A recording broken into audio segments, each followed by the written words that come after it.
In 1967, Che Guevara wanted to bring down the United States by creating what he called 100 Vietnams.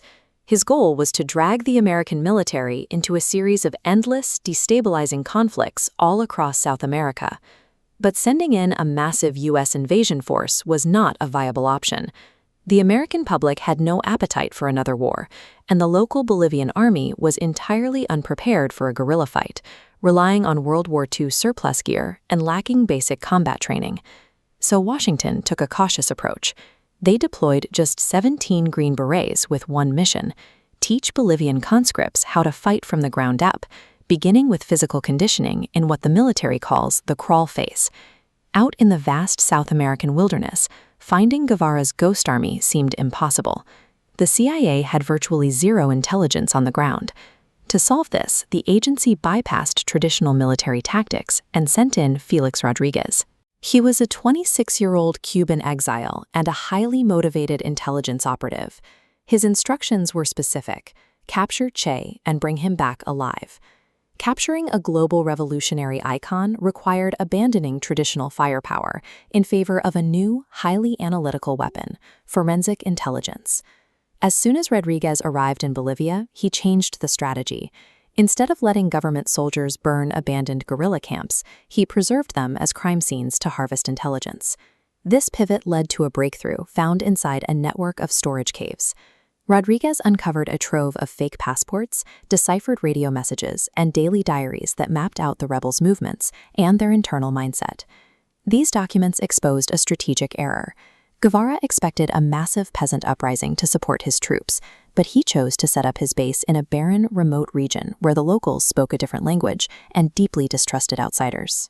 The impoverished local farmers had no interest in joining a revolution.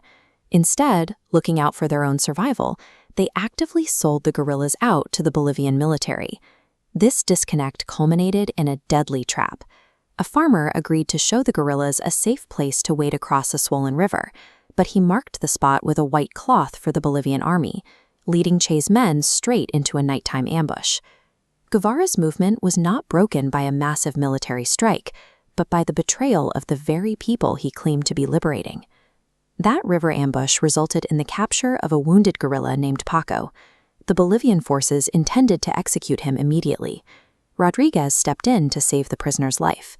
Rather than using torture, he bought Paco clean clothes, let him write letters home, and built a psychological rapport with the man. This rapport provided a clear look inside the guerrilla force. Paco confessed that Che's unit was starving, fractured by infighting, and on the point of collapse, shattering the myth of an invincible army. Paco also identified a woman running the rebels' financial network from the Bolivian capital. By acting on this tip, the CIA instantly severed Guevara's funding and communications. Rodríguez found his final lead after a brief skirmish left 3 guerrillas dead. He cross-referenced their documents with his files and identified one of them as the captain of Che's vanguard column. Rodríguez knew Guevara's tactical doctrine. Che marched his main force at a precise distance behind the vanguard column to avoid capture. By measuring exactly 1,000 meters backward from the dead captain's location, Rodríguez mathematically pinpointed Che's hidden position inside a canyon. By combining intercepted documents, flipped prisoners, and tactical geometry, Rodríguez successfully cornered an invisible target. The military climax was swift. The newly trained Bolivian rangers swept through the canyon, trapping the rebel force and capturing Che Guevara alive. But immediately there was a conflict of orders.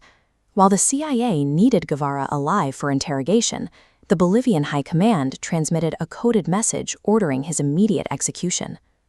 Inside the small schoolhouse where Che was held, Rodríguez faced a man he considered a sociopathic murderer. Yet in their final encounter, he treated the defeated rebel with remarkable humanity and respect. Unable to stop the Bolivian authorities, Rodríguez instructed the executioner to shoot Guevara below the neck. This ensured the extrajudicial killing would appear as though he died in a firefight. The global symbol of armed rebellion died quietly in a remote village after his grand strategy utterly failed. The subsequent public display of Guevara's body sent a message to the world. Attempting to export Cuban-style armed uprisings into the Americas would end in failure.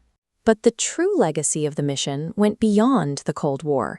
Rodriguez proved that defeating an insurgency requires forensic intelligence and an understanding of human terrain, rather than relying solely on raw firepower. His focus on document exploitation and building rapport with captured fighters became the foundational blueprint for modern U.S. military doctrine. Decades later, these exact counterinsurgency techniques remain the definitive gold standard used by special operations forces globally. The 1967 hunt in Bolivia replaced the era of romanticized revolution with the analytical, intelligence-driven methods that define modern combat.